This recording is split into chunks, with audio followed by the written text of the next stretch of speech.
If I ever wanted a theme song, this wasn't it. Let me tell you. It's Hate Breed, Destroy Everything, just for the record. I don't know. You seem to be rocking out to it before the camera was on. That was my booty shake. So we're here with Lon. We're at Big Rig. It's a brew pub in Ottawa. Where is it located? We're at 2750 Irish Street, but most everyone will know where the IKEA is in town, and we're right before the IKEA. So come here, fortify yourself, go buy your whatever furniture, and then come back and have dinner. Alrighty. 7 days a week? Yeah, we're open 7 days a week. Brunch on weekends, late night Friday, Saturdays. Alrighty. So you can see the brew pub in the background. How many employees work back there with you? There's 3 of us. Those guys do infinitely more work than I do. But myself, Cody, and Tristan.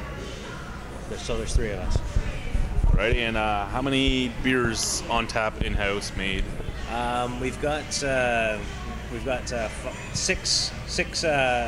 beers on tap all the time, and then I've got 1 seasonal right now, or 2 seasonals right now, and then I'm gonna move it up to 12. So sort of a full range. Alrighty. And right now, can consumers buy, say, a growler to take home? Yeah, we've got a retail area where we have growlers. And also 6-packs of our standard Big Rig Gold.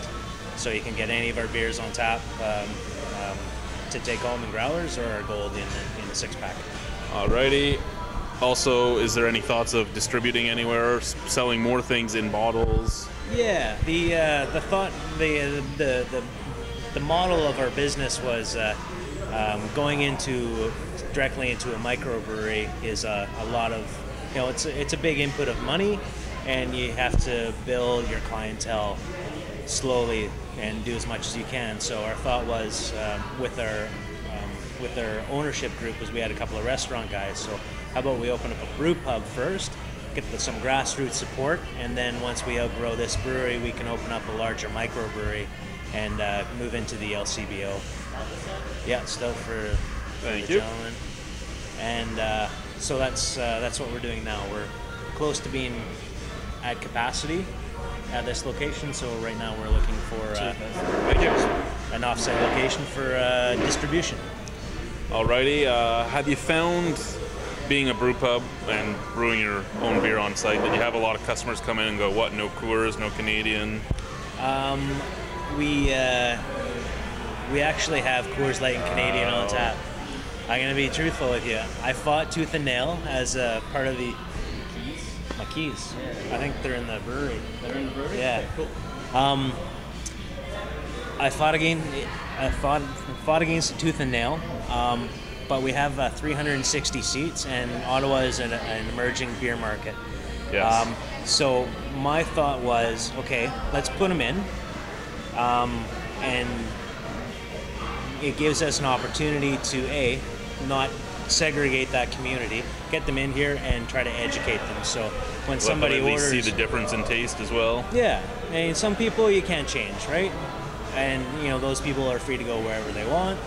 Hopefully they can come back here, but I prefer to have craft beer drinkers in here. So we give them an opportunity to have a brew pub experience, a craft beer experience. And that's part of our education process. So our first 3 weeks open, we sold 238 of my kegs of beer, 1.5 between Molson and Coors together. So now I kind of like having them on here just so I can say, it's all right, I sell 200 of mine to one of them. Actually, is a very nice stat to be able to say to people. Yeah. Opening up a brew pub over a brewery, was there anything different you had to go through to get the okay to open a brew pub? The licensing is slightly different. Okay. But with the Ontario laws, we're actually still considered a manufacturer. So the brewery side is set up with a manufacturing license with a tied house license to this restaurant. Yeah. So the traditional brew pub is under one single license, which you'll see more in Quebec and British Columbia and elsewhere. But Ontario liquor laws say that you can have one brewery, and you can have multiple restaurants for your that you own as well for distribution. Yep. So that's sort of the model that we went for. gives us more flexibility. Alrighty, beer market here in Ottawa. Last time I was here, there was nothing. There wasn't much. There might have been Clock Tower and a few others. Over the last year, it seems to have exploded with yourselves, Castleman, Broadhead, the rest. What do you think's happening here in the Ottawa area for this to happen, and why do you think it's happening? Well, I think Ottawa is finally catching up to the large portion of Canada where craft beer is bigger, part of the market share. And I think it's because we're encircled by it. Toronto is great beer, Montreal great beer. So it's basically it was a market that needed to be filled, and now that people have actually realized that, there's a bunch of breweries opening up to fill that niche. What do you foresee in the next 10 years here in the Ottawa Valley?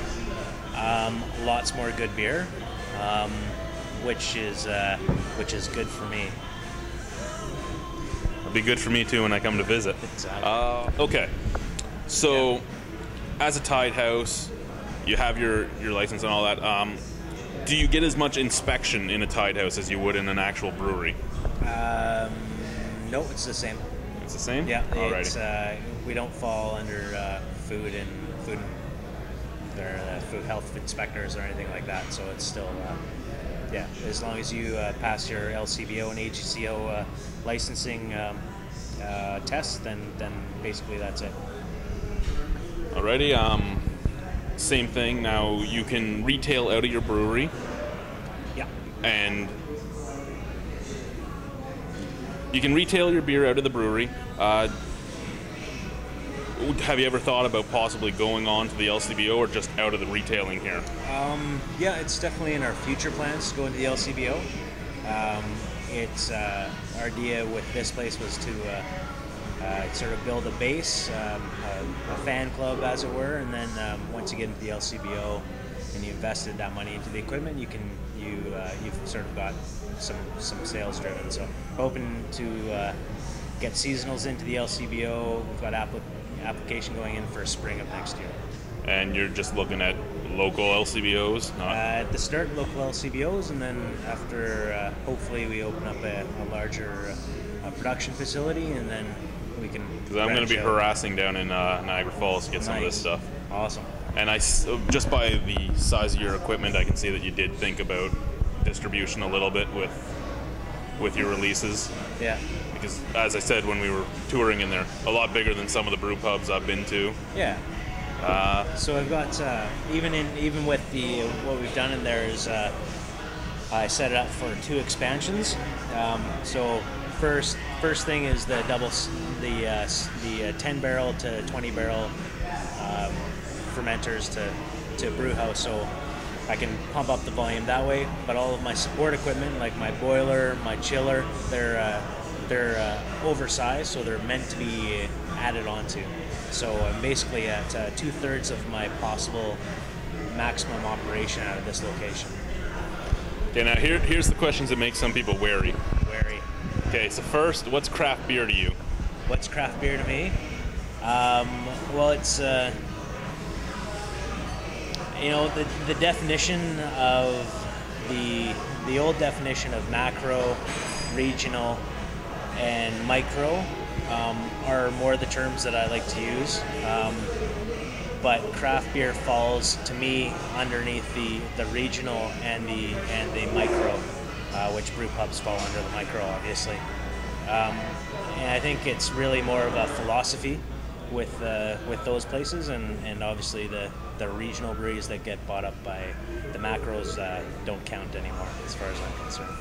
Now, a big question you hear from a lot of people getting into beer is why does craft beer cost more than the macro stuff? Because we use better ingredients, and we actually use human beings to make it instead of rice rice and rice cookers and pasteurizing tunnels, and we make beer and it takes time to make it right, so that's why it costs more. Now, is there a difference in shelf life? Depends on how you do it. Any brew pub, any microbrewery, any regional can buy a filtration system, and they can get shelf life. but you know, the big guys, they pasteurize it. So I mean, you put it in your bomb shelter and you can drink it 400 years from now. It doesn't matter. It still tastes like crap. But if you want real beer, it's gotta, you know, still have live yeast in it, and that's, you know, a lot of the flavor profile. So. Big differences in the brewing process between the small guy and the big guy. What would they be? We use grain. They use rice. They use isomerized hop extract. We use whole leaf hop. We care about beer, not about money. Well, we care about money too, but a little bit less. Do you feel that the vast amount of styles of beer that are out there right now might scare away some of the people that are going to change from, say, an adjunct lager to trying something in the craft industry? I think that's not correct. Okay. I think the more craft beers out there, I believe the last stat I saw from Ontario was 5% of the local of beer consumed in Ontario was craft beer. Look at BC numbers, which is 12, and Quebec, which is just under 10. If those numbers are correct, then Ontario can have a lot more beer. So the more good craft beer that's out there, we're going to attract more people.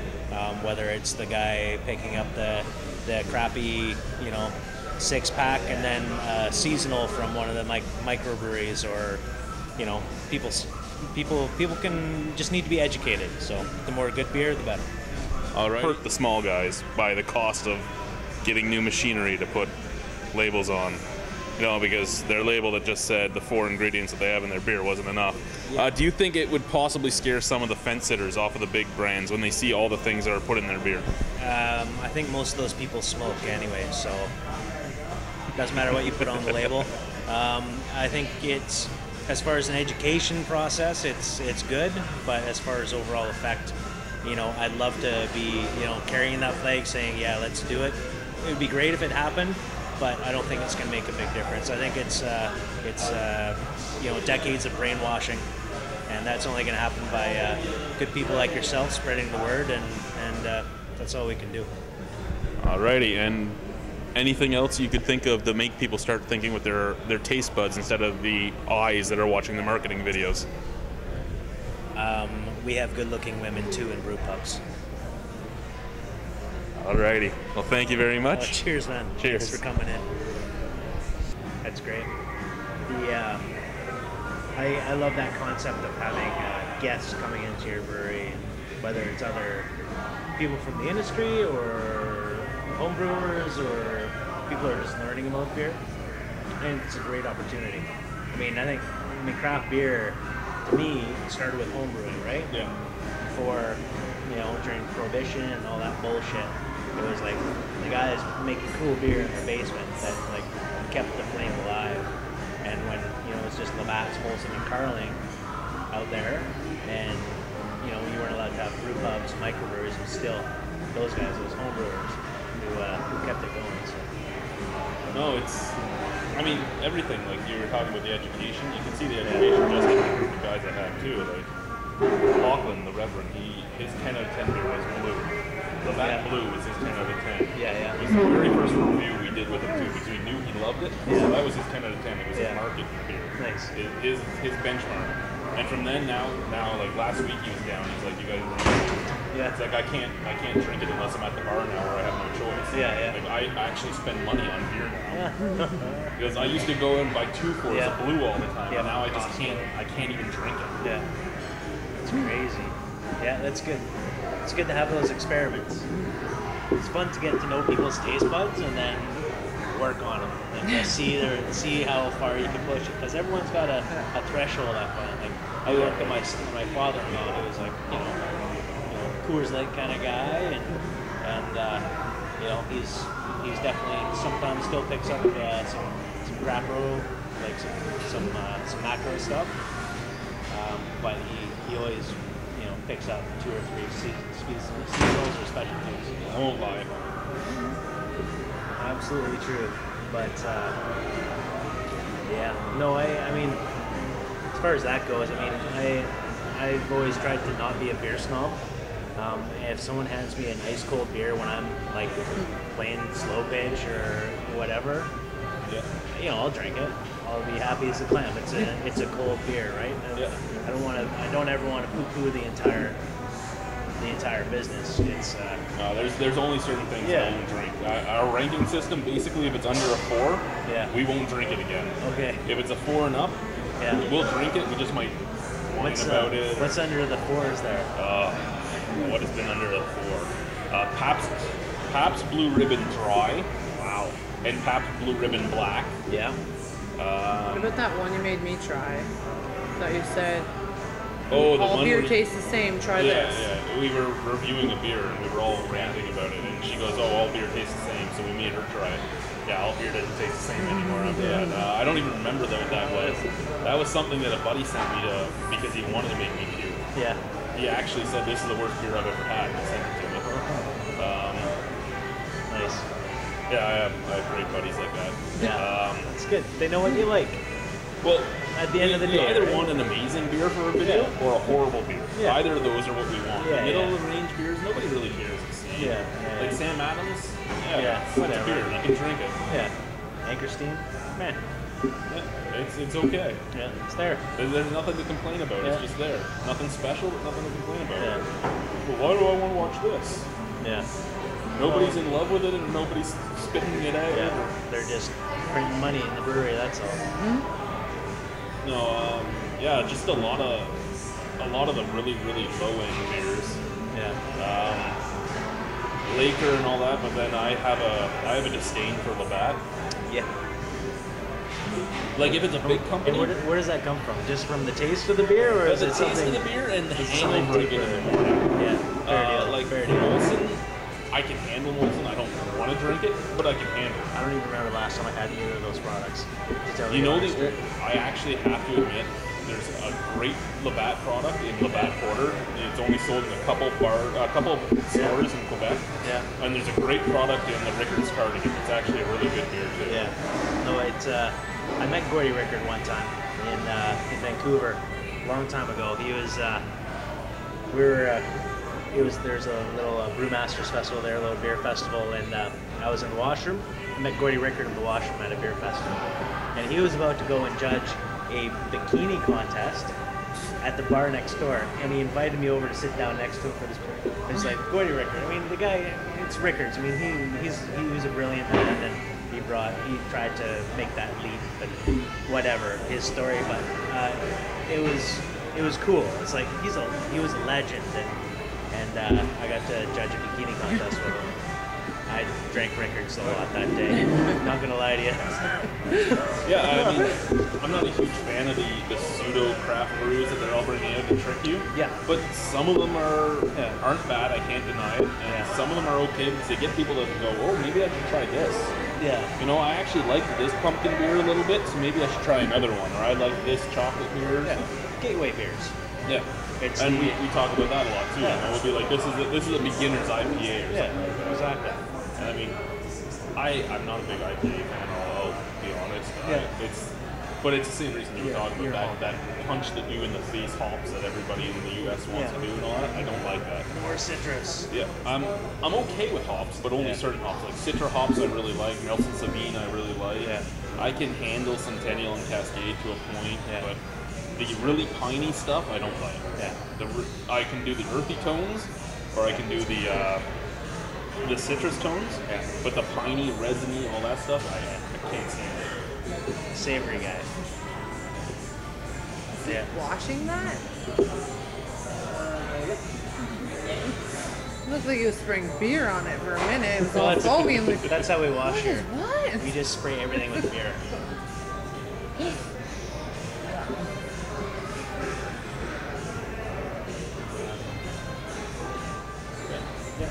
Absolutely.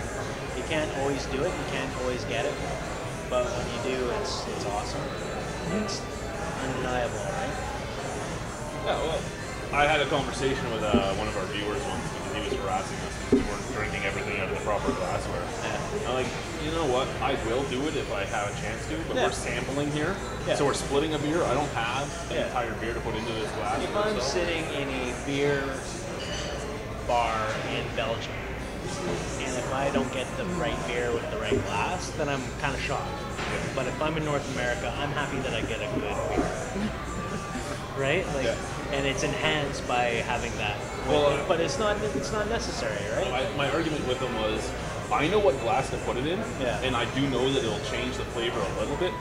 It does change the experience, but I'm not going to sit here and go, hey guys, if you want to enjoy this $8 beer, you have to go out and get this $10 glass with it. And you know what? Put it in a glass. Let it breathe and drink it. Whatever glass you have. Yeah, when you take something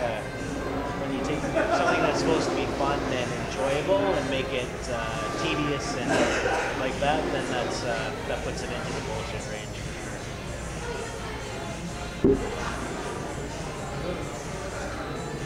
Easy to drink though, isn't it? It really is. Might want to have a second one. Sniff of it? I don't smell chocolate. You smell beer? I smell beer. You're sensitive to alcohol. You don't smell chocolate? Nope. You make me sad so often. I do enjoy a Bud Light Lime.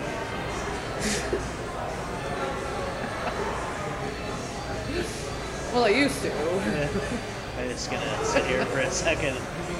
1,700 beer reviews. Bud Light Lime. Bud Light Lime. Well, I make comes him proud. in mysterious ways. She makes them all proud down there. Yeah.